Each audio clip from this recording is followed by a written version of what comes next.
میں جو پہلی بات جس کو ایمفیسائز کر رہا ہوں آج کل وہ یہ ہے کہ ہماری ایک پالیسی بنی ہوئی ہے، اور وہ بہت ہی غلط پالیسی ہے۔ ہمارے صحافیوں نے اور ہمارے سیاستدانوں نے اس کا خوگر بنا دیا ہے قوم کو، کہ بڑے سے بڑے اس قسم کے حوادث کی ذمہ داری چند افراد پر ڈال کر پوری قوم بری ہو جائے۔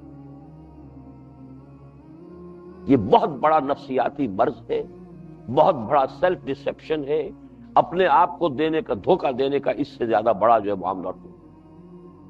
میں اسے خاص طور پر قرآن کے حوالے سے بیان کرنا چاہتا ہوں کہ اتنے بڑے بڑے حوادث صرف چند افراد کی غلطیوں اور جرائم کے نتیجے میں نہیں ہو سکتے۔ یہ ظلم اللہ کبھی نہیں کر سکتا کہ چند افراد کی خطاؤں کا پوری قوم کو اور پوری ملت کو اتنی بڑی سزا دے۔ یہ ظلم ہے۔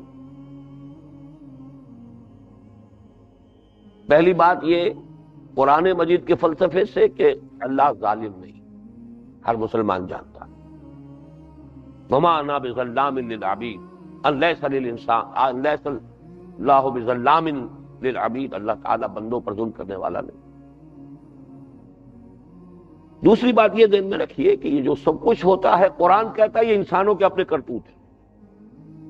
میں نے اسی لیے سورہ شورى کی آیت پڑھی ہے شروع میں، وما اصابکم من مصیبت فبما کسبت ایدیکم ویعفو عن کثیر، جو مصیبت جو بپتا تم پر پڑی ہے وہ تمہارے اپنے ہاتھوں کی کمائی کے نتیجے میں پڑی ہے، اور اللہ بہت سی چیزیں تو معاف کرتا رہتا ہے۔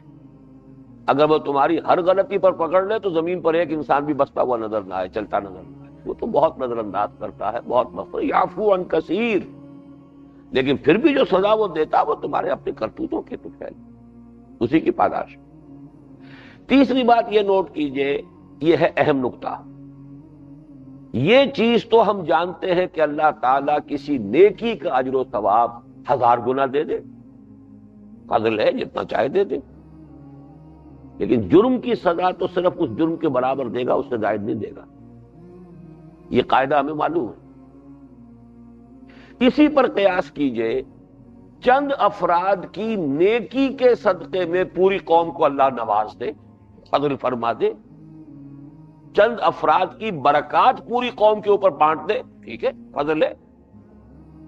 چند افراد کے جرائم سے پوری قوم کو سزا دے، یہ تو پھر یہ جو جس طریقے سے کہ جرم کی سزا فرد کو بھی ملے گی جرم کے مطابق، زیادہ نہیں۔ ہاں نیکی کا اجر و ثواب 10 گنا دے، 700 گنا دے، 1000 گنا دے، کروڑ گنا دے، اس کی مرضی ہے، جتنا چاہے دے، بغیر حساب دے،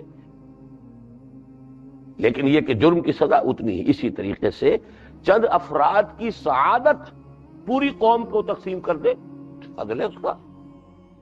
چند افراد کا جرم، چند افراد کی غلطی، اس کی سزا پوری قوم کو دے دے، یہ جب تک کہ قوم کا معتدب حصہ جرم میں شریک نہ ہو جائے اجتماعی سزا نہیں مل سکتی۔ البتہ جب اجتماعی سزا آتی ہے تو پھر یہ کہ گناہ گار کے ساتھ بے گناہ بھی پس جائے، یہ قرآن میں ہے صراحت کے ساتھ۔ واتقوا فتنة لا تصيبن الذين ظلموا منكم خاصة، یہ مسئلہ جو ہے یہ قرآن کے اندر صاف ہے۔ جب آتی ہے سزا پھر بے گناہ بھی اس کے اندر، اور اس میں صرف ایک استثناء ملتا ہے قرآن میں، اللہ بچا لیا کرتا ہے صرف ان لوگوں کو جو نہی عن المنکر پر آخری دم تک لگے تھے، روکتے رہے۔ فَأَنْجَيْنَا الَّذِينَ يَنْهَوْنَ عَنِ السُّوءِ، وہ جو اصحاب سبت کا واقعہ آتا ہے سورہ اعراف میں، جو لوگ برائی سے روکتے رہے انہیں ہم نے نجات دی۔ اگر اس کام میں لگے رہے کچھ لوگ تو امید کر سکتے ہیں، ورنہ یہ ہے کہ پھر اس وقت بے گناہ بھی گناہ گاروں کے ساتھ پس جائے گا۔ اچھا، یہ مسئلہ اس وقت ہمارے لیے زیادہ اہم اس لیے ہو گیا ہے کہ ہم اس کے اسباب و عوامل کا جائزہ لیں۔ بین ہی وہی تصویر اب کراچی کی بن چکی ہے، لیکن ہمارے لوگ اب بھی حقیقت کو دیکھنے سے انکاری ہیں۔ بین ہی وہی تصویر بن چکی، اگر آپ جائزہ لیں گے معلوم ہوگا جوں کی توں وہ بات جو ہے یہاں پر، جیسے ریپلے آج کل ایکشن ریپلے جو ہے وہ آپ کو نظر آتا ہے، وہ کہیں گیم میں کسی میچ میں پھر وہ ایکشن ریپلے ہو رہا ہوتا ہے، بالکل کراچی کا معاملہ جو ہے مشرقی پاکستان کا ایکشن ریپلے، اس لیے ذرا تجزیہ کرنے کی ضرورت ہے، اور بہرحال اس تجزیے میں پھر ہمیں ذرا ہمت اور جرأت کی بھی ضرورت ہے۔ اس میں کچھ پردہ نشینوں کے بھی نام آتے ہیں ہمیں کم سے کم یہ کہ اب جب کہ 47.5 برس ہونے کو آ رہے ہیں شمسی حساب سے بھی پاکستان کو قائم ہوئے تو ہمیں اتنا بالغ ہونا چاہیے کہ ہم حقائق کو دیکھ سکیں اور حقائق کا اعتراف کر سکیں۔ اب پہلی بات تو یہ سمجھیے کہ ہم سے ایک بہت بڑی اجتماعی غلطی ہوئی تھی ہماری قیادت سے،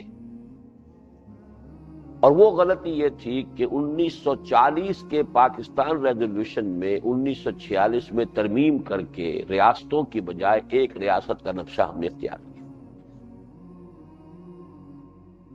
یہ غلطی تھی، ماننا چاہیے غلطی تھی، نیک نیتی سے ہوئی۔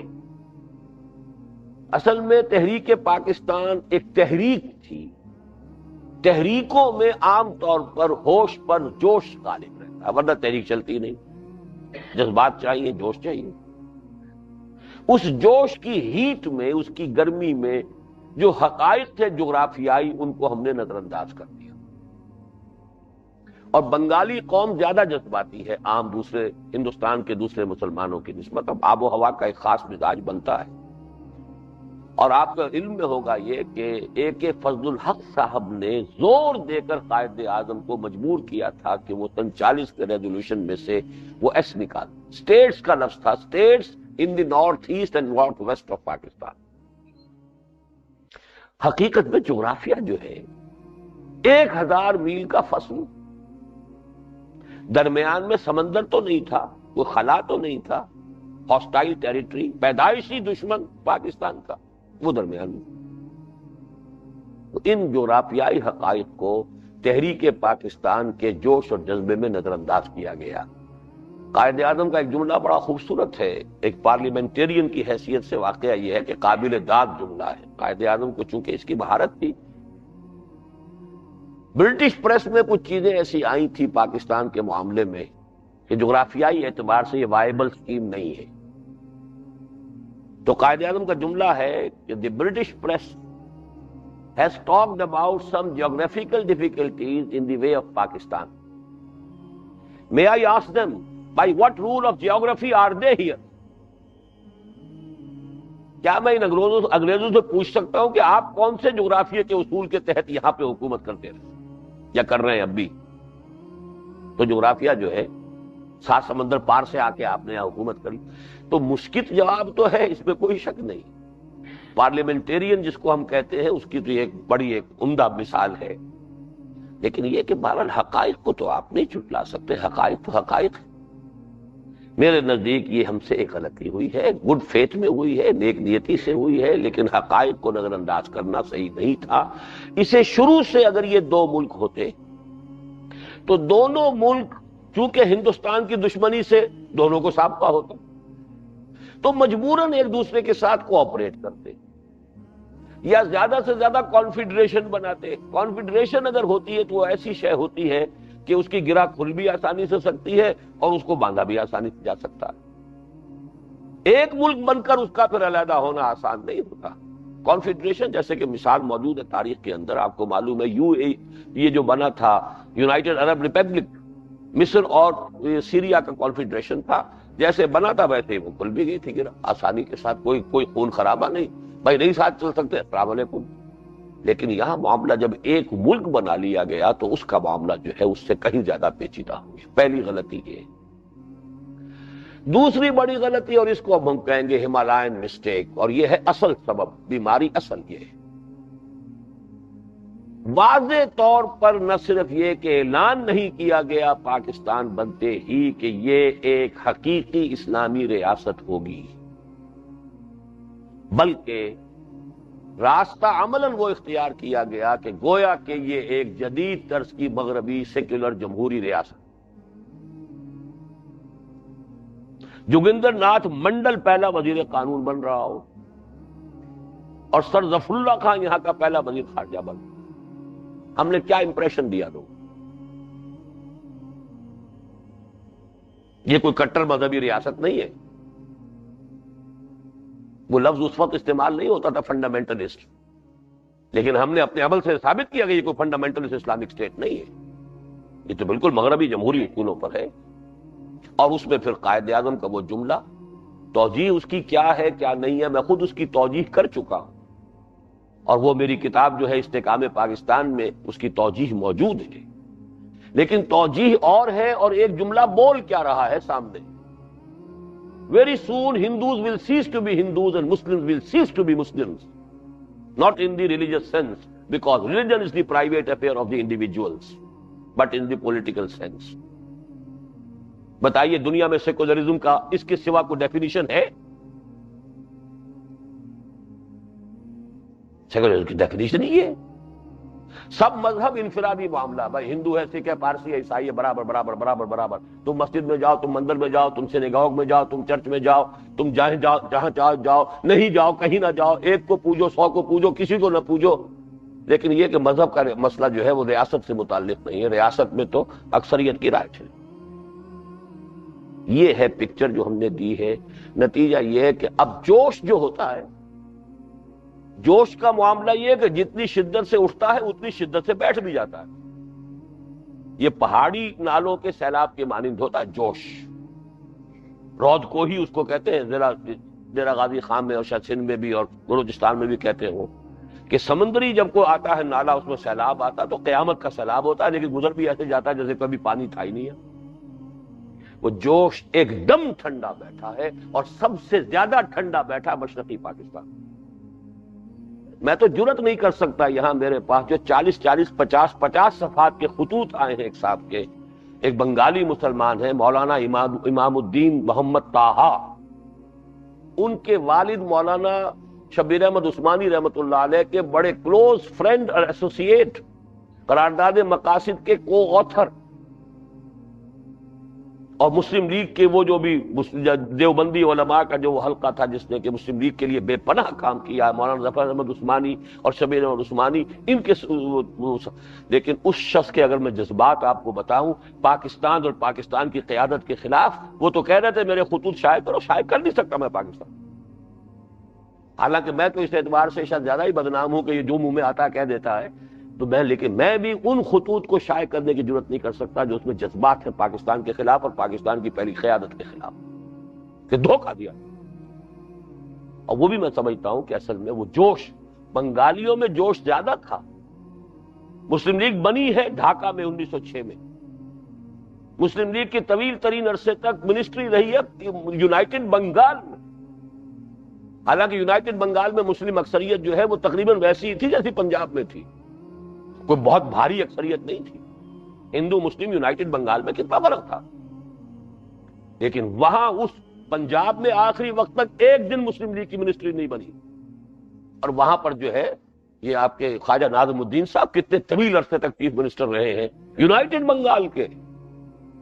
وہ جذبات تھے ان کے، لیکن ان جذبات کے اوپر پھر ظاہر بات ہے کہ عوامی سطح پر آپ کو معلوم ہے اب بھی ایوریج بنگالی مسلمان میں مذہبی جذبہ ایوریج پاکستانی مسلمان سے 10 گنا زیادہ آج بھی۔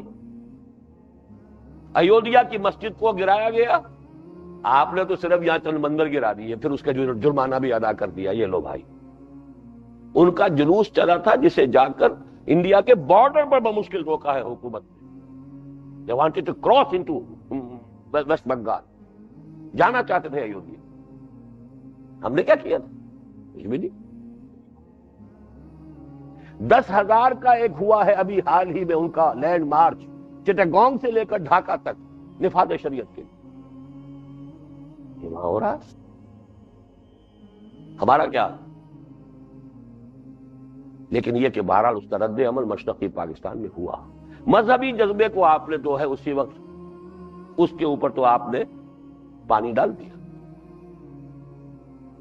اچھا، اب جو تیسری کمپلیکیشن ہے، مغربی جمہوریت کے تحت پاکستان کا کوئی دستور بننا ممکن ہی نہیں تھا۔ ہم تو فانی جیتے جی وہ میت ہیں بے گور و کفن، غربت جس کو راس نہ آئی اور وطن بھی چھوٹ گیا ہے۔ تو سمجھیے یہ نقطہ آپ کو کوئی اور نہیں بتائے گا۔ It was impossible. یہ جو پاکستان کا دستور نہیں بنا 26 برس تک، کیوں نہیں بنا؟ ہوئی تاخیر تو کچھ باعث تاخیر بھی تھا، کوئی سبب تو ایسا تو نہیں تھا کہ بغیر سبب کے کوئی کام ہو جائے، پاسبل نہیں تھا۔ آپ مغربی جمہوریت کے اصول کو لیں گے، 1 مین 1 ووٹ، ون مین ون ووٹ سے ڈسائسو ویٹو جاتا تھا ہندو کے ہاتھ. مغربی پاکستان کی آبادی کم، مشرقی پاکستان کی زیادہ. بیلنس آف پاور کدھر گیا؟ ون مین ون ووٹ سے مشرقی پاکستان، اور وہاں 1 کروڑ ہندو موجود تھا. گویا کہ اصل فرق جو پڑے گا بیلنس میں وہ ہندو کے ہاتھ کا بیلنس. ترازو آتی تھی ہندو کے ہاتھ میں، پلڑا جو ہے مشرقی پاکستان کے مسلمان کا مغربی پاکستان کا برابر. یہ تھی وہ کمپلیکیشن کیسے بنائے. جبکہ صورت کیا ہے؟ اگر یہ کوئی اسلام کے لیے کام تھا، پین اسلامزم کی طرف تھا، اگر اس کو دیکھا جاتا تو مغربی پاکستان، یہ بات کہنے کی تو نہیں ہے لیکن اب تو کہہ سکتے ہیں، فرام آل پریکٹیکل پرپزز مغربی Pakistan was the main and primary Pakistan, مشرقی پاکستان واز سیکنڈری پاکستان. مصور پاکستان علامہ اقبال نے تو مشرقی پاکستان کا خواب تک نہیں دیکھا تھا. ان کے خطبے میں صرف مغربی پاکستان کا تذکرہ ہے. 1930 کا خطبہ جو ہے، at least in the north west of India, بس یہ نارتھ ایسٹ کا کوئی سوال ہی نہیں. نمبر 2، رقبہ دیکھیے، ریسورسز دیکھیے، پھر عالم اسلام کے ساتھ کنٹینیوٹی دیکھیے. مشرقی پاکستان تو کفر کے اندر جزیرہ ہے، چاروں طرف کفر. ایک طرف کہہ دیں آپ کے پانی ہے، باقی یہ کہ سارا کفری کفر. برما میں کیا ہو رہا ہے مسلمانوں کے ساتھ آج؟ ویسٹ میں بھارت ہے، سر کے اوپر وہ سوار ہے انتہائی وحشی قسم کے قبائل، چاہے وہ ہندو ہیں اور چاہے وہ کچھ بھی نہیں ہے. لیکن بہرحال اسلام سے اور مسلمانوں سے جو انہیں نفرت ہے، وہ آپ جو کچھ ہوتا رہتا ہے ان چھوٹی ریاستوں کے اندر، وہاں وہ منی پور ہو اور وہ ہو اور امپھل ہو اور یہ جو کچھ ہوتا ہے وہاں آپ کو معلوم ہے. تو بیچارہ مشرقی پاکستان تو، اور پھر اتنا کم رقبہ اور اتنی حاضری کا پہلے لوڈ نفری کا، تو ڈیولپمنٹ کے چانسز کم. مغربی پاکستان کے ریسورسز، ہر طرح کا سوائل، منرلز، ہر چیز، پھر عالم اسلام کے ساتھ اس کی کنٹینیوٹی. تو اصل پاکستان یہ بنتا ہے، وہ بنتا ہے سیکنڈری. لیکن مغربی جمہوریت کی روح سے اصل پاکستان وہ بنتا ہے، یہ بنتا ہے secondary. And the balance of power goes in the hand of the Hindu voter. بتائیے کیا دستور بنائیں گے آپ؟ یہی وجہ ہے کہ اول تو قرارداد مقاصد جو پہلے دن آ جانی چاہیے تھی، وہ آئی ہے 1.5 سال بعد، 12 مارچ 1949 کو. اور یہ 1.5 سال وہ ہوتے ہیں جس میں کہ وہ جذبہ تو ٹھنڈا پڑ گیا. منڈل صاحب تو آ گئے، ظفر اللہ خان تو آ گیا، مذہبی طبقے کو تو آپ نے کر دیا متنفر اپنے آپ سے. مذہبی جذبہ جو ہے اس کے اوپر تو آپ نے پانی ڈال دیا. پھر آئی بھی قرارداد مقاصد، تو مولانا مودودی کے جملے یہ ہیں، وہ تو زبردستی کو آئی، ان کہنی کہی گئی ہے. ان کہنی کا آپ نے پتہ نہیں لطیفہ سنا ہے کہ نہیں. کہتے یہ ہے کہ یو پی کے بعد علاقوں میں جہاں مسلم ڈومینیشن رہی بہت شدید اور مسلم کلچر جو ہے اس کا غلبہ ہے، ہندو بیچارے وہاں ریت کے درجے میں تھے، زمین کے کاشتکار، باقی زمیندار تو مسلمان. وہاں یہ تھا کسی ہندو کو عالم نزا اگر بہت سختی سے گزر رہا ہوتا تھا، جان نہیں نکلتی تھی، تو اسے چپکے سے کہہ دیتے، کہہ دے انکہنی. وہ انکہنی کیا؟ لا الہ الا اللہ محمد رسول اللہ کہہ دے تاکہ تیری جان تو نکلے. یہ انکہنی کہی گئی ہے، اس لیے کہ تھریٹ کیا ہے مولانا شبیر احمد عثمانی رحمۃ اللہ علیہ نے کہ اگر تم یہ نہیں پاس کرو گے میں فوراً مستعفی ہوں گا، جاؤں گا، پبلک کو کہوں گا کہ دھوکہ دیا مسلم لیگ نے. تب یہ قرارداد مقاصد تھا. اور مولانا مودودی ہی کے الفاظ، ایک ایسی بارش ہے کہ نہ اس سے پہلے کوئی ٹھنڈی ہوا چلی، نہ بادل آئے، اور نہ اس کے بعد کوئی رویدگی پیدا ہو. کوئی واقعہ ہوتا ہے تو وہ اس کے آثار ہوتے ہیں. یرسل الریاح بشرا بین یدی رحمتہ، اللہ ہوائیں بھیجتا ہے اپنی رحمت سے آگے آگے. ہاں بارش آنے والی ہے، ٹھنڈی ہوا کے جھونکے آئے ہیں، کچھ نہیں. اور پھر بارش کے بعد کچھ تو نظر آتا ہے، کوئی گھاس اگی ہو، کہیں کچھ سبزہ ہے، کچھ. وہ قرارداد مقاصد تھی اس ملک میں.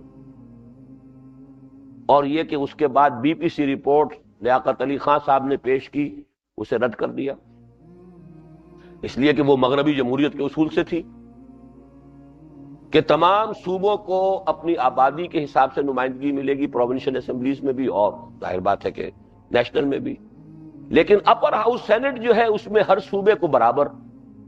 تو گویا کہ مشرقی پاکستان کا گیا حصہ 1/4، بلکہ 1/5، اور مغربی پاکستان لے گیا 4/5۔ تو ایک طرف تو چونکہ اس BTC رپورٹ میں اسلام کا سرے سے تذکرہ ہی نہیں تھا، قرارداد مقاصد کے کوئی اثرات اس میں نہیں تھے آگے، کہ یہ جو کہا ہے کہ ہم حاکمیت اللہ کی مانتے ہیں، اس کو امپلیمنٹ کیسے کریں گے، کوئی نہ کوئی اس کا راستہ تو ہونا، کوئی تذکرہ نہیں۔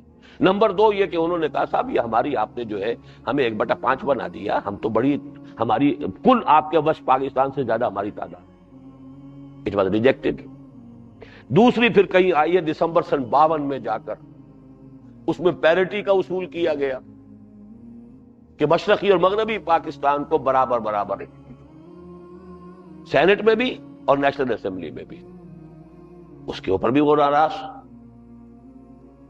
اور پھر یہ کہ سینٹ کے اصول کے خلاف ہے، دنیا میں سینٹ کا کوئی اصول تو ہے، وہ تو یونٹ کے حساب سے ہوتا ہے۔ یہ پیچیدگی تھی جس کی وجہ سے 26 برس تک ویکوم رہا ہے۔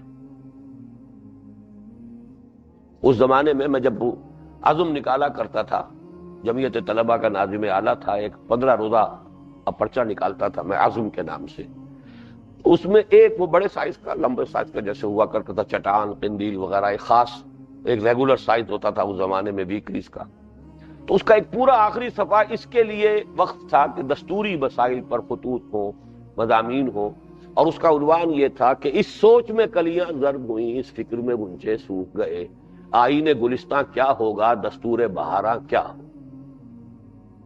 آپ اس ملک کی قسمت کا تصور کیجئے جس ملک کا کہ 26 برس تک تو کوئی دستور ہی نہیں،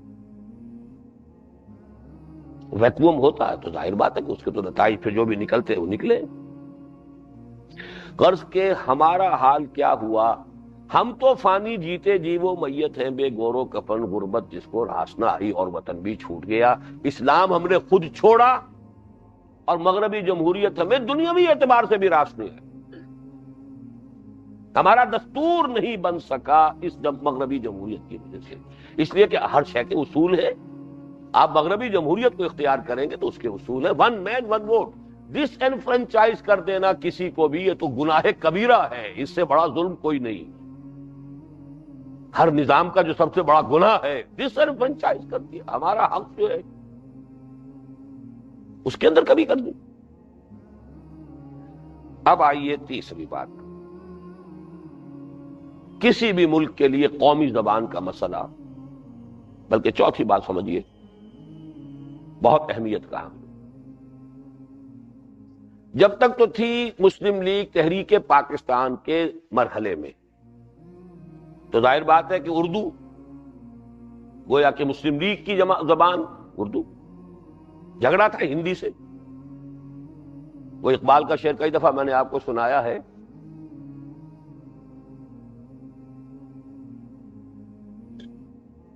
کیا تمہیں معلوم ہے کہ اصل جھگڑے کیا ہیں؟ یا بحث میں اردو ہندی ہے، یا قربانی یا جھٹکا۔ اردو ہندی کا جھگڑا یہ تھا ہندو اور مسلمان کا، اور قربانی اور جھٹکا یہ تھا سکھ کا اور مسلمان کا، جھٹکے کا گوشت، قربانی کا گوشت۔ تو اس حوالے سے اس وقت اردو بنتے ہی مسئلہ قائد اعظم کی زندگی میں کھڑا ہو گیا، اس لیے کہ ظاہر بات ہے اسلام جتنا کچھ میرے اور آپ کی زندگی میں آج ہے اس کا جائزہ لے لیجئے۔ میرے اور آپ کی زندگی میں بھی آج بھی اصل مسئلہ ہے دنیاوی مفادات، دنیاوی مسائل، دنیاوی حقوق، دنیاوی معاملات۔ زبان کے مسئلے میں اس کے اندر بڑی پیچیدگی ہے۔ جس کی مادری زبان میں تعلیم مل رہی ہو وہ یقیناً آگے جائے گا، جسے کوئی غیر مادری زبان میں علم حاصل کرنا پڑے وہ پیچھے رہ جائے گا۔ سارا جھگڑا ہے آگے اور پیچھے کا۔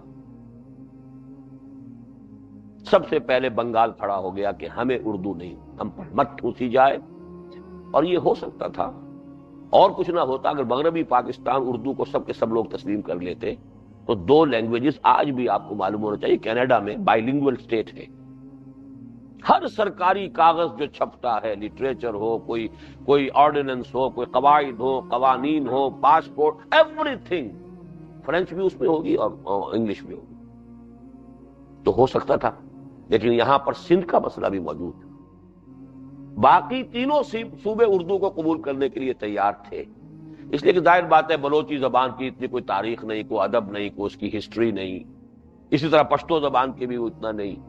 اور پنجاب نے تو اردو کو گویا کہ اپنی قومی زبان کی حیثیت سے پنجاب کی ایلیٹ نے تو اسے اڈاپٹ کیا تھا. پورے ہندوستان میں وہ جو کبھی دو مراکز شمار ہوتے تھے، لکھنؤ اور دلی، وہ تو کبھی کے ماضی قدیم کی بات تھی. اب تو تھے یا حیدرآباد دکن یا لاہور. اردو کے مرکز دو تھے، صحافت تھی، شاعری تھی. آپ سمجھیے کہ یا تو حیدرآباد دکن میں تھی اور یا یہ کہ لاہور میں. لیکن سندھ کا معاملہ اور سندھ کا کلیم تھا. تو جو حقائق ہوتے ہیں ان کو دیکھنا چاہیے. اور دو اشخاص نے آپ کے ہاں عین بر وقت مشورہ دیا اور صحیح دیا. سر آغا خان نے کہ عربی کا فیصلہ کرو کہ عربی زبان کو یہاں کی قومی زبان بنائے، سرکاری زبان. اور زاہد حسین مرحوم، وہ میرے عزیزوں میں سے تھے، first governor of the state bank of Pakistan. لیکن اس ملک کے اندر نہ حکومت، نہ قیادت، نہ مذہبی عناصر، مذہبی قیادت نے بھی کبھی اس حقیقت کو تسلیم نہیں کیا. نتیجہ کیا نکلا؟ بنگلہ دیش، بنگلہ بھاشا کی تحریک جو شروع ہوئی ڈھاکہ سے، وہ بنگلہ دیش تک پہنچ گئی. اور آج بھی آپ کے ویسٹ پاکستان میں کہنے کو آپ اردو سمجھتے قومی زبان، آپ مجبور ہیں کہ انگریزی ہی کو قومی زبان قرار دیں. اور ہے بالفعل تو وہی ہے. آج بھی پہلی جماعت سے دوبارہ آپ ریورٹ کر کے اور زیادہ ترویج کس زبان کی کر رہے ہیں؟ انگریزی کی. یہ اپنے آپ کو دھوکہ دینے والی بات ہے کہ اردو جو ہے وہ پاکستان کی قومی زبان. تو ہماری کہاں وہ میچورٹی جس کو کہتے ہیں، قیادت کی سوچ، حالات کا جائزہ، اس کے حوالے سے غور و فکر کرنا. کوئی زبان مقدس نہیں ہے، نہ اردو نہ سندھی. مقدس زبان اگر ہے تو صرف عربی زبان ہے ہمارے لیے. اور وہ بھی اس لیے نہیں کہ عربوں کی زبان ہے، اس لیے کہ قرآن کی زبان ہے، حدیث کی زبان ہے، محمد رسول اللہ کی زبان ہے صلی اللہ علیہ وسلم. اور یہ سب کے لیے یہاں سندھ کے اندر کتابیں لکھی گئی. میں تو مجھے افسوس ہے وہ کتاب گم ہو گئی. جب میں نے دورہ کیا تھا، میں جب گیا تھا دادو، وہاں مجھے ایک صاحب نے کتاب کا نسخہ دیا کہ جو اس زمانے میں سندھی کچھ دانشوروں نے شائع کیا تھا، پوری کتاب شائع کی تھی کہ عربی کو یہاں پر نافذ کیا جائے. عربی کو قبول کرنے کو تیار ہے. بھئی عربی اردو سپیکنگ کو بھی سیکھنی پڑے گی، پنجابی کو بھی سیکھنی پڑے گی، سندھی کو بھی سیکھنی پڑے گی، بنگالی کو بھی سیکھنی پڑے گی. کم سے کم برابر تو رہیں گے. آپ اردو ٹھوسیں گے تو سندھی بچہ پیچھے رہ جائے گا. پھر آپ لڑیں گے، اونچے نمبر والے کو چھوڑ دیا، کم نمبر والے کو لے لیا. وہ آخر کوٹا یہاں ہوا تو کسی وجہ سے ہوا تھا. پھر میں کہتا ہوں دنیا میں کوئی کام بغیر کسی سبب کے نہیں ہوتا. واقعہ یہ پنجاب میں کوٹا نہ ہوتا تو پنجاب کا مسلمان کبھی اٹھ کے کھڑا ہو نہیں سکتا تھا ہندو کے مقابلے. کوٹا تھا، ورنہ کالجوں میں مسلمان کو مل جاتا پنجاب میں. انڈیا کی بات کر رہا ہوں، یونائٹڈ جو پنجاب تھا، ہندو کا مقابلہ کرنے والا پنجابی مسلمان کہاں تھا؟ وہ تو اس وقت کوٹا تھا، وہاں پر مسلمانوں کی اپنی سیٹیں مقرر ہوتی تھی. تب انجینئرنگ کالج میں، میڈیکل کالج میں مسلمان بھی پہنچتا تھا. ورنہ اگر ہوتا اوپن کمپٹیشن، ہندو آنے دیتا کسی مسلمان کو. اسی طرح وہاں طے کروایا تھا سر چھوٹو رام نے، وہ اربن اور وہ جو دیہاتی کی تقسیم ہے کہ کوئی شہری جو ہے دیہاتی زمین نہیں خرید سکتا. قومیتیں جو ہے تقسیم کر دی گئی تھی. یہ زراعت پیشہ اقوام ہے، یہ غیر زراعت پیشہ اقوام ہے. غیر زراعت پیشہ کوئی، ورنہ ہندو مہاجن کسی مسلمان کے پاس یا کسی اور ہندو جاٹ کے پاس زمین رہنے دیتا. یہ تحفظات دنیا میں کرنے پڑتے ہیں کہ کچھ طبقات بیکورڈ ہیں، ان کو کچھ نہ کچھ جو ہے وہ آپ ان کو رعایت دیجئے تاکہ ایک ہوموجینس سا نظام بن جائے، پوری قوم جو ہے کسی ایک سطح پر آ جائے. ورنہ جو کسی وجہ سے ہینڈی کیپڈ ہے وہ ہمیشہ کے لیے ہینڈی کیپڈ رہ جائے گا، اور جو کسی وجہ سے آگے نکل گیا ان کی ہمیشہ کی ڈومینیشن ہو جائے گی. تو حقائق ہے. لیکن اگر ہوتی عربی زبان تو جھگڑا ہی نہیں. وہ سندھی کو بھی سیکھنی ہے اور اردو اسپیکنگ والے کو بھی سیکھنی ہوگی، پنجابی کو بھی سیکھنی ہوگی، اور کسی کو اس میں کوئی ہو نہیں سکتی. وہ ہماری قرآن کی زبان ہے، وہ ہماری حدیث کی زبان ہے، اللہ اور رسول کی زبان ہے.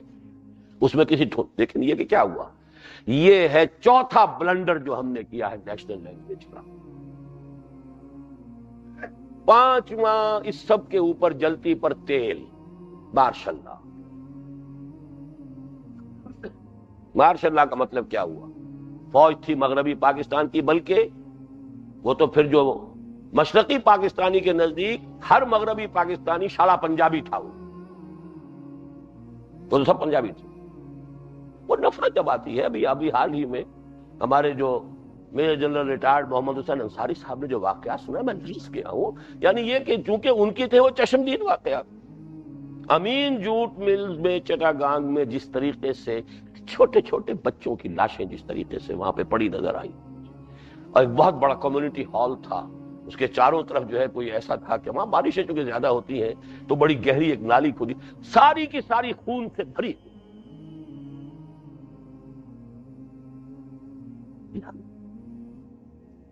اتنی وحشت اور بربریت.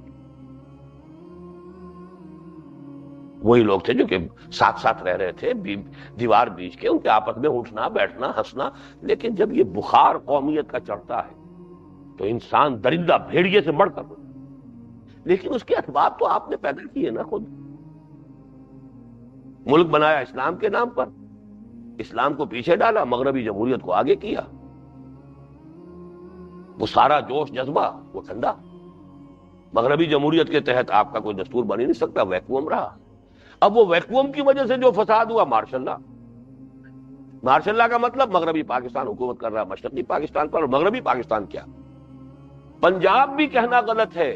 میں تو ایک مرتبہ ملتان تھا، بلکہ جانا تھا مجھے بھاولپور، اسلامک یونیورسٹی میں میری کوئی تقریر تھی بھاولپور میں جو ہے جامعہ اسلامیہ، اور اس کے ساتھ ٹیلی ویژن، چونکہ کوئی کسی وزیر کا بھی تھا پروگرام، تو ٹیلی ویژن کا عملہ ملتان سے جا رہا تھا ساتھ، تو انہی کی گاڑی میں جا رہا تھا. وہاں گفتگو ہوئی. ان کا صاحب یہ کہنا بھی غلط ہے کہ فوج پنجاب کی، فوج صرف اپر پنجاب کی. یہ سرائکی کا علاقہ جو مطالبہ کر رہے ہیں کہ ہمارا ایک صوبہ علیحدہ ہونا چاہیے، it's nearly half of Punjab. کبھی نقشہ دیکھیے پنجاب کا، اور اس کی کوئی ریپرزنٹیشن فوج میں نہیں. فوج صرف گجرات سے اوپر چلے گی، گجرات، جیلم، چکوال، راولپنڈی، سرگودا، میاں والی، اور فرنٹیئر کے بھی صرف 2-3 ضلع ہیں درمیان کے، مردان اور پشاور اور کوہاٹ. آپ کا ڈی آئی خان کا آدمی نہیں ملے گا، آپ کو بنو کا آدمی نہیں ملے گا، آپ کو اوپر جو ہے سوات وغیرہ دیر کے آدمی نہیں ملے گا. یہ اصل میں علاقہ پتہ ہے کون سا تھا؟ یہ علاقہ وہ تھا جس پر سکھوں کی حکومت رہی تھی.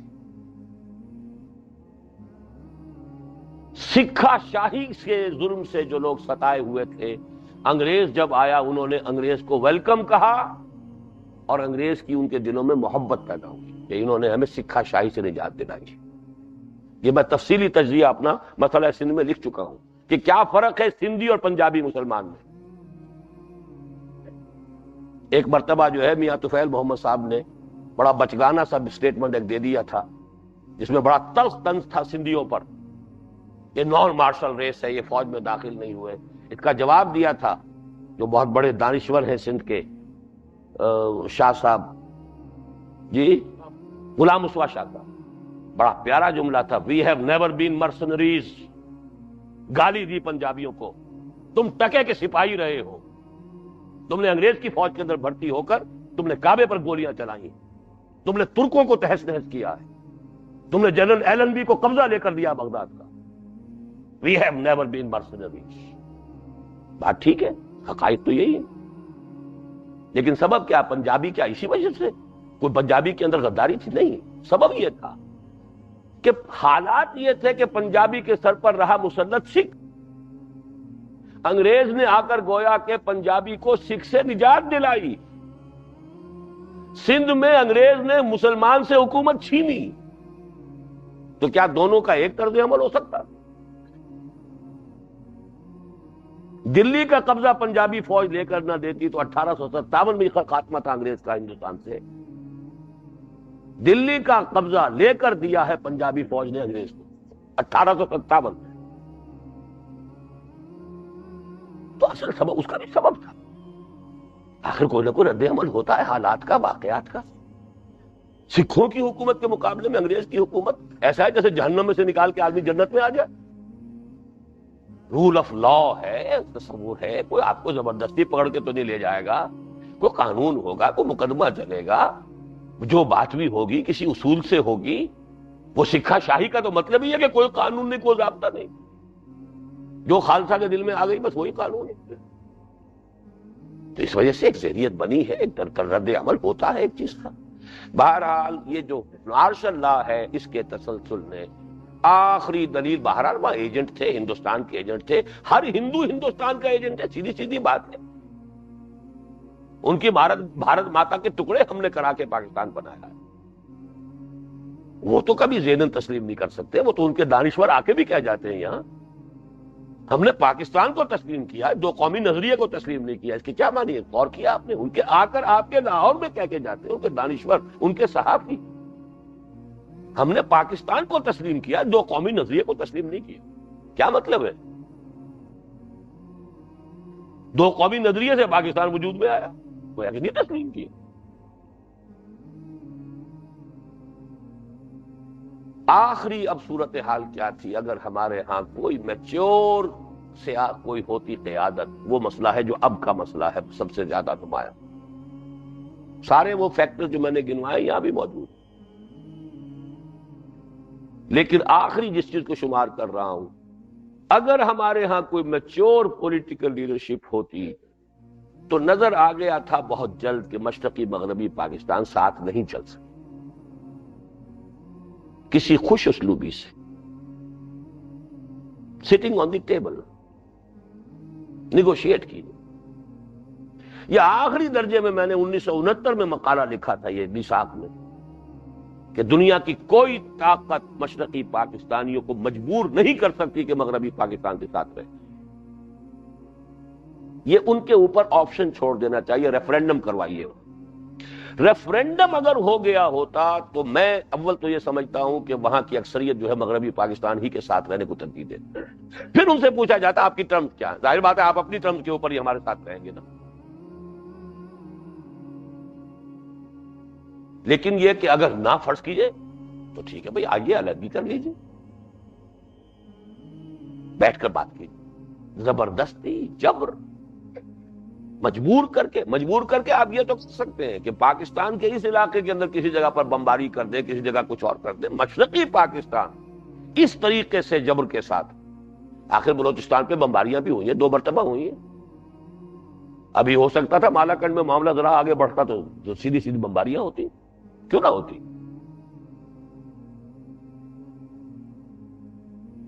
لیکن یہ کہ بہرحال مشرقی پاکستان کا معاملہ جو ہے، اور آپشن دینے کا ایک نفسیاتی نتیجہ ہوتا جو کہ مجھے معلوم ہوا قرآن مجید کی ایک حکمت ہے کہ قتل جیسے مقدمے میں اللہ تعالیٰ نے شریعت اسلامی میں جو رکھا ہے کہ قاتل جو ہے اس کو ایٹ دی ڈسپوزل، جو مقتول کے ورثاء ہیں کہ ڈسپوزل پر رکھ دیا. بھئی اب آپ کا اختیار ہے، آپ چاہیں اس کی جان لے لیں، چاہیں اسے معاف کر دیں، چاہے فدیہ لے لیں. It's your option. Nobody is going to compel you. جب آدمی کو محسوس ہو اب مجھے اختیار ہے تو اس کے زخم کے اوپر تو مرہم رکھا گیا. اب وہ سوچے گا بھائی ہمارا آدمی تو جا چکا، وہ واپس تو نہیں آ جائے گا. ان کا بھی آدمی ہم دے دیں گے تو وہ تو نہیں آئے گا. ہماری جو بچی بیوہ ہو گئی، ہمارے جو بچے یتیم ہو گئے، وہ تو ہو چکے. اب ایک اور عورت کو بیوہ کرنا، ان کا تو کوئی جرم نہیں نا، جرم ان پر، سزا ان پر جائے گی. لیکن یہ کب سوچے گا آدمی؟ جب وہ محسوس کرے کہ اب ہمارے اختیار میں. اور اگر اختیار کو بروئے کار لا کر آپ چھوڑ دیں گے اس کو، وہ پورا خاندان قیامت تک آپ کا غلام ہو گیا کہ نہیں ہوگا.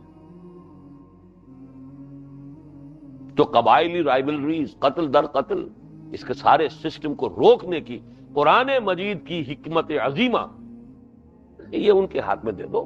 مقتول کے ورثاء کے ہاتھ میں اختیار ہے. ریاست کا کام صرف یہ ہے کہ مجرم کو پکڑے اور پکڑ کر کھڑا کر دے کہ لو جی ابھی آپ کے ہاتھ میں، آپ چاہیں اس کی جان دے لیں، جان کے بدلے جان، چاہیں معاف کر دیں. عام طور پر ہیجانی انداز میں قتل ہو جاتے ہیں. بھئی ہو گیا، اب جو نقصان ہونا تھا، حادثے میں بھی تو ہمارا آدمی مر سکتا تھا. لیکن یہ ساری باتیں اس وقت ہوتی ہیں جب آپ کے ہاتھ میں اختیار. اگر اختیار دیتے، ریفرینڈم کرتے تو معاملہ بہتر ہوتا. لیکن نہ بھی ہوتا تو بہرحال علیحدگی ہو جائے، ٹھیک ہے. سب سے مقدس رشتہ انسانی رشتوں میں میاں اور بیوی کا ہے، اس میں بھی سیپریشن ہے، طلاق ہے. اور قرآن مجید کی سورہ نساء کے ایک مقام پر تو پرسویشن ہے اس کی، وَإِن يَتَفَرَّقَا يُغْنِهُمْ كُلًّا مِّن سَعَتِهِ. اگر علیحدہ ہو جائے تو کوئی بات نہیں، اللہ تعالیٰ دونوں ہی کے لیے وسعت پیدا کر دے گا.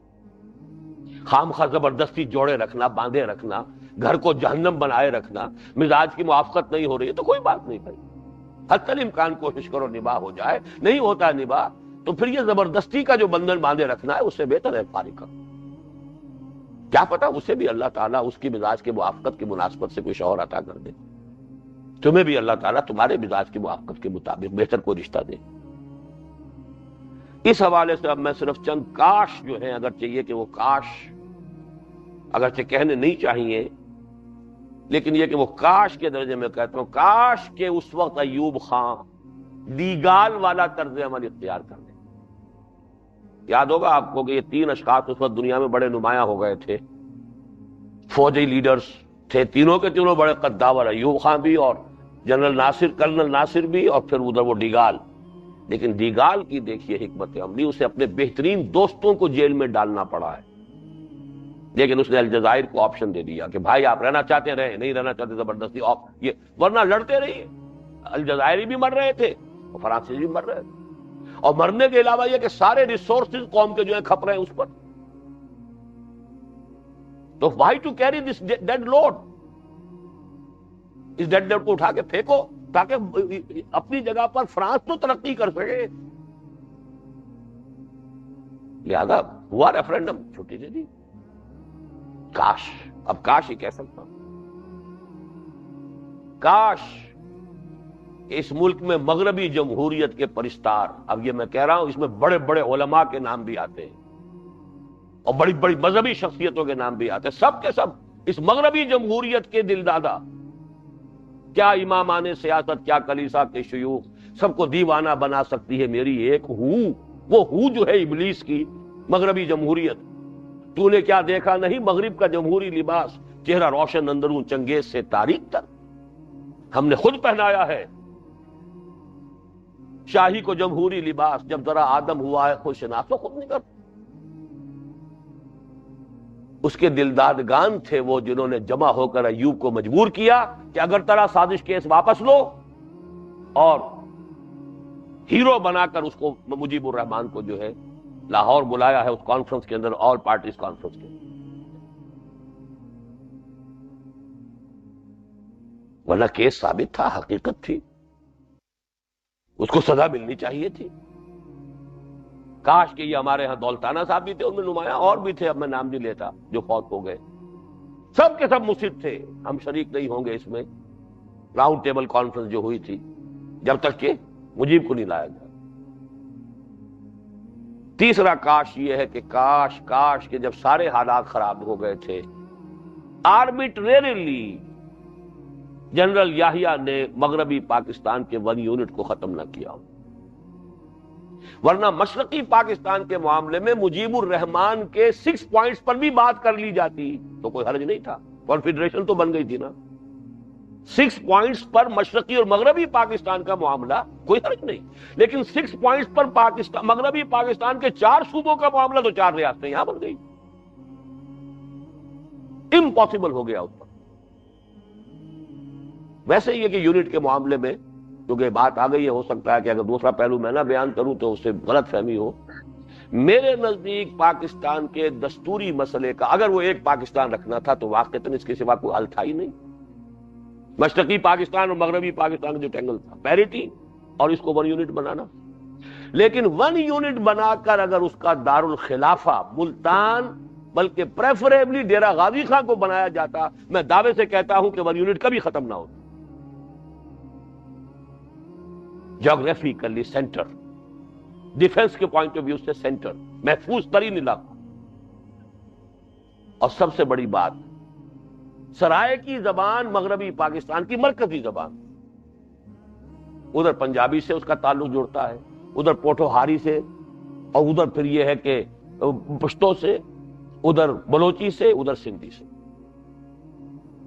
کتنے آج بھی سندھ کے اندر کی ٹاپ کی فیملیز جو ہیں، جو سیاستدانوں کی گھروں میں سرائے کی بولتے ہیں، سارا جتوئی فیملی کی جو گھریلو زبان ہے وہ سرائے کی، لیکن یہ ہے اصل میں ہمارے ہاں کا ویسٹڈ انٹرسٹ،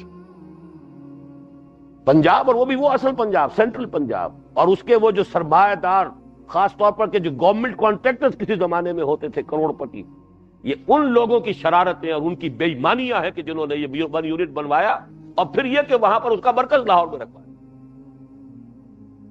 کسی اصول سے ٹھیک نہیں۔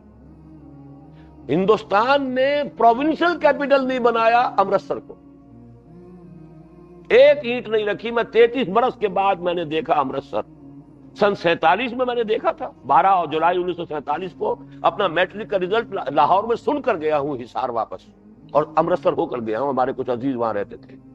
تو میں تو سن 47 کا آئی وٹنس ہوں امرتسر کا، اور پھر 33 1/3 آف اے سینچری کے بعد 1980 میں گیا ہوں۔ مجال نہیں پورے امرتسر میں کوئی ایک اینٹ نہیں دیکھی ہو میں نے رکھی، اس لیے کہ سرحد کے اتنے قریب۔ کوئی عقل کی بات ہوتی ہے، وہاں سے سیدھی جو ہے توپیں وہ اپنے سرحد میں رکھتے ہوئے بھی گولے لاہور پہ برسا سکتی ہیں، اور پاکستان کی توپیں جو ہے اس کے گولے امرتسر جائیں گے۔ ڈیفنس جو ہے خود ایک ملٹری سائنس، اپنی جگہ ایک سائنس ہے، اس کی روح سے لاہور انڈیفینڈیبل سٹی ہے۔ اس کا لائن آف ڈیفنس جو ہے ٹیکنیکلی وہ دریا کے پار ہے۔ First line of defence is river Ravi, Ravi سے پرے جو لاہور ہے اس کا کوئی ڈیفنس ہی نہیں ہے۔ وہ تو BRB کینال بن گئی تھی ایک وقتی ضرورت کے تحت 1965 میں، وہ رکاوٹ بن گئی کچھ، ورنہ کوئی ہے ہی نہیں، آبسٹرکشن ہی نہیں۔ لیکن وہاں پر واپڈا ہاؤس بن رہا ہے، وہاں پر جو ہے وہ نئی نئی کالونیز بنی ہے، جو ڈھیلوں کی زمین تھی وہ سونے کے بھاؤ جو بکی ہے، تو فائدہ کس کو پہنچا؟ یہ بے ایمانیاں ہیں کہ جو قوم کا بیڑا غرق کرواتی ہیں، اور ویسٹرن انٹرسٹ، اور وہ کسی پوری قوم کا تو نہیں، پورے پنجابی قوم کا تو نہیں، چند فیملیز ہو میٹر۔ ورنہ یہ کہ 1 یونٹ تو بڑی ایک نیچرل بات تھی۔ بہرحال یہ ہے وہ اسباب۔ باقی آخری درجے میں آ کر کوئی غلطی بھٹو کی، کوئی غلطی مجیب کی، کوئی فلاں کی، وہ تو پھر شخصیات ہوتی ہیں، لیکن یہ کہ اس قسم کے حوادث کو آپ یہ سمجھیں کہ کسی ایک آدمی کے کیے سے اتنی بڑی سزا پوری قوم کو مل گئی، یہ در حقیقت اوور سمپلیفیکیشن، بس کسی کی دشمنی کے آ کر جو ہے وہ سارا کا سارا الزام کسی ایک کے سر کے اوپر ڈال کر اپنے آپ کو بری کر لینا۔ ہم سب مجرم ہیں۔ پاکستان میں اسلام نہیں آیا تو یہاں کا ہر فرد مجرم ہے اس کا، اس لیے کہ وہ بھی اس قوم کا فرد ہے۔ اس کی اجتماعی پالیسی کے اندر انہوں نے بھی تو اپنی ساری توجہ جو ہے اپنی دنیا بنانے میں لگائی ہے، اپنی بلڈنگیں بنائی ہیں، اپنے محل تعمیر کیے ہیں، اپنے کارخانے بنائے ہیں۔ پاکستان میں اسلام لانے کے لیے کتنی محنت کی ہے اور کتنا ایثار کیا ہے، کتنی قربانیاں دی ہیں، اپنی معاشرت، اپنی معیشت میں اسلام کی پابندی کتنی کی ہے، یہ دیکھ لیں، ہر شخص دیکھ لے، اپنے گریبان میں جھانک لے۔ یہی مسئلہ اب ہے، اور بدترین کسی سزا کا معاملہ جو ہے اس کے لیے ڈرامہ کے لیے جس کو سٹیج تیار کیا جاتا ہے کیا جا چکا ہے، اور گدھ ہیں اب تیار۔ ظاہر بات ہے کہ جب کوئی جانور کہیں مر رہا ہو یا کوئی انسان مر رہا ہو تو آپ کو معلوم ہے گدھ جو ہے وہ چاروں طرف اکٹھے ہو جاتے، جب تک جان کی رمق نظر آتی ہے قریب نہیں آتے، کیا پتہ ہاتھ اٹھائی دے ہمارے، مر گیا تو اب انتظار میں بیٹھے ہوئے۔ اور ظاہر بات ہے کہ وہی شکل ہے اس وقت، وہ گوادر کی بات ہو، وہ کراچی کو کاٹ کر وہ ہانگ کانگ بنانے کی بات، وہ ادھر سے جو ہے کشمیر کی آزاد کشمیر کا مسئلہ ہو تاکہ یہ آزاد کشمیر اور گلگت وغیرہ کو ساتھ ہندوستان سے پاکستان سے لے کر وہاں کوئی آزاد ریاست بنوا دی جائے، یا یہ کہ وہ کوئی اسماعیلی ریاست کا نقشہ ہو کہ جو نارتھرن ریجنز کے اندر یہ 4 آلٹرنیٹ سکیمز چل رہی ہیں، 2 ساؤتھ میں 2 نارتھ میں، لیکن یہ کہ ہم الزام کس کو دیں گے؟ فضا تو ہم نے تیار کی ہوئی ہے نا، جس کے لیے کہ لوگوں کو ریشہ دوانی کا موقع ملے۔ اندر اگر ایسی فضا نہ ہو تو دشمن تو آ کر وہ فضا پیدا نہیں کر سکتا۔ ہاں، فضا پیدا ہوئی بھی فضا سے فائدہ اٹھا سکتا، اس کو استعمال کر سکتا ہے، اس کے لیے جو ہے زمین تیار ہو چکی۔ اب اس کا حل کیا ہے؟ نمبر 1، علاج اس کا وہی آب نشاط انگیز ہے ساقی۔ پہلی بات تو یہ ہے کہ توبہ اللہ کی جناب میں اجتماعی سطح پر، جس کے لیے پہلے انفرادی توبہ کرنی ہوگی۔ توبہ کی رٹ نہیں، واقعتاً ہر فرد اپنی جگہ طے کرے، مجھے مسلمان جینا ہے، مسلمان مرنا، اپنی معاشرت کو دیکھے، اپنی معیشت کو دیکھے، پاک کرے اسے، پھر یہ لوگ مل جل کر جمع ہوں اور اس ملک کے اندر ایک اسلامی انقلاب برپا کریں۔ کہنے میں تو ایک جملہ ہے، کافی ہے، اگر اس ملک میں دستوری سطح پر طے کر دیا جائے، جیسے قرارداد مقاصد اس کا دستور کا حصہ ہے، لیکن اس کے ساتھ ابھی چاہیے وہ جو بات کہی تھی نواز شریف صاحب نے بھی کہ اب دستوری اس کے لیے ترمیم بھی آ رہی ہے، بس نفاذ شریعت ایکٹ تو یہ لے لو، اگرچہ اس میں بھی سود کو برقرار رکھا، لیکن یہ کہ اس کے لیے اصل ترمیم جو دستور میں آ رہی ہے وہ نہیں آئی آج تک۔ دستور کی وہ ترمیم کہ یہاں کتاب و سنت ہر شے پر بالا تر ہے، فیصلہ کرے گی عدالت، but you set the ball rolling, بات طے ہو جائے، اب عدالتوں کے اندر معاملہ جائے گا کیا چیز غیر اسلامی ہے نہیں ہے، لیکن ایک چیز کو بھی اس میں سے اگر آپ نے ریزرو کر کے ایکسیپشن کے طور پر رکھ لیا تو آپ کا سارا کام زیرو ہو گیا۔ وداؤٹ اینی ایکسیپشن ہر چیز پر کتاب و سنت کی بالا تر۔ اصل حل تو ہے صرف یہ، اس کے علاوہ کوئی حل نہیں۔ آج نہیں تو کل تن آسانیاں چاہیں اور آبرو بھی، وہ قوم آج ڈوبے گی گر کل نہ ڈوبی۔ پاکستان کا خاتمہ اب ہوتا ہے یا یہ کہ کچھ دنوں کے ہو کر رہے گا اگر یہاں اسلام نہیں آیا۔ It has no justification to exist. میری آپ گردن اڑا دیجئے، مجھے غدار قرار دے دیجئے، میں لیکن یہ کہ یہ بات کہوں گا اور ڈنکے کی چوٹ کہوں گا، no justification for Pakistan to exist. اگر آپ یہاں اسلام کو فیصلہ کن اس کی بالادستی طے نہیں کرتے۔ آرٹیفیشل، میں پوری کتاب لکھ چکا ہوں، آرٹیفیشل تقسیم ہے بھارت کی۔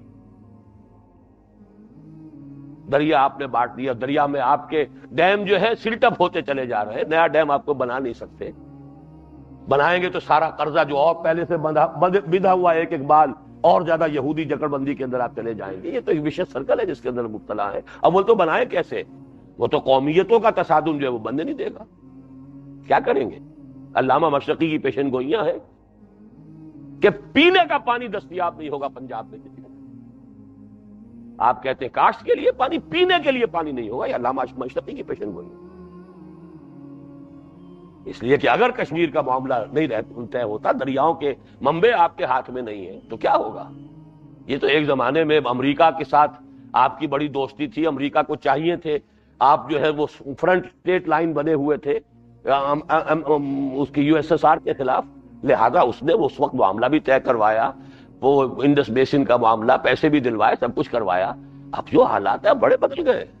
وہ اگر کچھ کروائے گا تو آپ کو پہلے گروی رکھ کے کروائے گا۔ یہودیوں کے ہاتھ میں ایک بچہ آپ کا جب تک گروی نہیں رہ جائے گا اس وقت تک وہ کوئی کام نہیں کروائے گا آپ کو۔ تو اب تو یہی ہے کہ اگر تو اللہ کا دامن تھامنا ہے تو یہ راستہ ہے، اس کے سوا کوئی راستہ۔ نمبر 2 یہ ہے جس کو کہ ہماری میڈیکل سائنس میں پیلیٹیو ٹریٹمنٹ کہا جاتا ہے۔ سر درد ہو رہا ہے بھائی، کچھ اس کو ایسپرین تو دے دو نا، ابھی ڈائگنوسس کر لیں گے، وقت لگے گا، ایسپرین فوری طور پر دو۔ فوری طور پر یہ ہے کہ کراچی کے لوگوں کو کھل کر بات کہنی چاہیے، اور میں تو کہہ رہا ہوں نہ معلوم کتنے برس ہو گئے، علیحدہ صوبہ جب تک نہیں بنے گا کوئی مسئلے کا حل جائز ہے۔ مقام یہ کہ آخر کچھ لوگ ہیں، اتنے بڑے بڑے صوبے ہم نے بنا رکھے ہیں، اس کے لیے منطقی بات ہے، ہر شخص نے کہا ہے، جو شخص بھی زیادہ اس کی سیاسی اس وقت نہیں ہے، اس لیے کہ ہمارے اصغر خان صاحب بھی بیچارے جو ہیں وہ سیاسی یتیم ہی ہے میری طرح۔ میں تو سیاسی یتیم اس معنی میں ہوں کہ میں کبھی اس میدان میں گیا نہیں، وہ اس معنی میں ہے کہ میدان نے اسے قبول نہیں کیا کبھی، باقی ہے نتیجہ تو ایک ہی ہے۔ لیکن وہ بھی حق کہہ رہے ہیں کہ سب صوبے بنے، 12 بنے، 10 بنے، جتنے بنے، پنجاب کو تقسیم کیجئے۔ ہاں اگر صرف سندھ کا کرتے تو سندھ جو ہے سندھی آفینڈڈ فیل کرتا ہے۔ ایک اصول بن جائے، وہ یہ ہے کہ بہرحال 1 کروڑ کے قریب کی آبادی جو ہے اس کو ایک صوبہ بنایا جائے، اس سے زیادہ نہ ہو، تاکہ بیلنس پیدا ہو جائے۔ اس حوالے سے چھوٹے صوبے ہوں، وہ ایڈمنسٹریٹولی بھی بہتر۔ بھارت نے اگر پنجاب جو ہم چھوڑ کر آئے تھے 1947 میں، وہ مغربی پنجاب سے چھوٹا تھا، غالباً 13 اضلاع ادھر رہے تھے اور 17 ادھر آئے تھے، کچھ ایسی نسبت تھی، یا 12 ادھر 17 ادھر، ایسی بات تھی۔ لیکن وہاں ان کے کم جو حصہ تھا اس کے 3 صوبے بن چکے ہیں، تو کیا اس سے بھارت میں کوئی کمزوری آ گئی؟ ہر صوبے کی زبان اپنی علیحدہ ہے۔ پنجابی ہے سکھوں کی زبان، پنجاب صوبہ وہ کہلاتا، ہریانہ جہاں کا میں رہنے والا تھا وہ ہریانہ زبان ہے، ہندی زبان ہے اس کی، اور ہماچل پردیش جو پہاڑی علاقے تھے، یہ کلو وغیرہ اور شملہ، یہ ہماچل پردیش۔ اور پنجاب کا صدر مقام بھی چندی گڑھ ہے، وہ امرتسر نہیں ہے، پہاڑوں میں جا کے بنایا، پروونشل کیپٹل۔ ہریانہ اور پنجاب دونوں کا کامن ہے، ایک ہی صدر مقام ہے، چندی گڑھ۔ تو چھوٹے صوبے یہاں کے، اور خاص طور پر کراچی کا مسئلہ، ورنہ یہ ٹوٹ جائے گا، علیحدہ ہو جائے گا۔ کیا ہوگا، کیا تباہی آئے گی، کس کس کے لیے آئے گی؟ کچھ لوگوں کی تو شاید اس وقت بھی چاندی بن جائے۔ سنا ہے یہاں پراپرٹی کی قیمت تو چڑھ ہی رہی ہے، کوئی آ کے کوئی گدھ تو ہے جو خرید رہے ہیں بڑی بڑی قیمتوں کے اوپر، ان کی اپنے کچھ لانگ ٹرمز ہیں۔ یہ بہرحال لوکل کیپٹل تو نہیں ہو سکتا، ملک کے حالات تو اس کا کسی سے کوئی اس کے سازگاری نظر ہی نہیں آتی کہ لوکل کیپٹل جو ہے اس کے حوالے سے یہاں جو جائیداد ہے اور زمین کی قیمت بڑھ رہی ہے۔ وہ بڑی لمبی لمبی اسکیمیں سننے میں آتی ہیں، ان سب کا نہ میں جائزہ لے سکتا ہوں، نہ اس میں صحت کتنی ہے، جھوٹ کتنا ہے، مبالغہ کتنا ہے، حقیقت کتنی ہے، اس کا تجزیہ کر سکتا ہوں۔ لیکن میں یہ اصول جانتا ہوں، جب کسی جسم کے اندر اپنی ریزسٹنس کمزور ہوتی ہے، ہر طرح کے جراثیم آ کر حملہ کرتے ہی کرتے، it is rule of the nature. جب ہمارے اندر کی یہ صورتحال ہے، اس کے اصل اسباب یہ ہے، تو بہرحال وہ دشمنوں کی طرف سے تو ادھر سے، دائیں سے، بائیں سے، سامنے سے، پیچھے سے وہ حملے ہوں گے، اور وہ ہو رہے ہیں مختلف شکلوں کے اندر۔ اور اس کا یہ کہ آخری حل تو وہی ہے، لیکن فوری طور پر یہ ہے کہ کراچی کے معاملے میں ایک علیحدہ صوبے کا مسئلہ جو ہے، اس کو کھل کر بات کرنی چاہیے، کھل کر اس کا مطالبہ ہونا چاہیے۔ اب یہ چونکہ ابھی تک کراچی میں بھی لوگوں نے اس کو کھل کر نہیں کہا ہے، ڈرتے ہیں، کچھ مصلحت ہے، کیا ہے، واللہ عالم۔ اس کو بات کو ڈنکے کی چوٹ، اور مذہبی جماعتوں کو بھی اس میں اپنا ایک موقع بیان کرنا چاہیے کہ صورتحال کیا ہے۔ آیا یہ کوئی حرام مطلق ہے، کوئی گناہ کبیرہ ہے؟ جتنے چاہو ضلع بنا لو، جتنی چاہو کمیشنیاں بنا لو، صوبے کو ہاتھ نہ لگانا، یہ کوئی جنت کا شجرہ ممنوع ہے کہ اس کو ہاتھ لگایا تو جنت سے نکلنا پڑ جائے گا؟ کیا ہے؟ انگریز نے بنائے صوبے، یہ کوئی مغلیہ دور کی یہ حد بندیاں نہیں ہیں، یہ تو در حقیقت ساری کی ساری حد بندیاں انگریز نے بنائی۔ بہرحال یہ ہے، اللہ تعالیٰ بس دعا ہی کر سکتا ہوں، بات کہتا رہوں گا جو صحیح ہے، ایک طرز تغافل ہے، تو وہ ان کو مبارک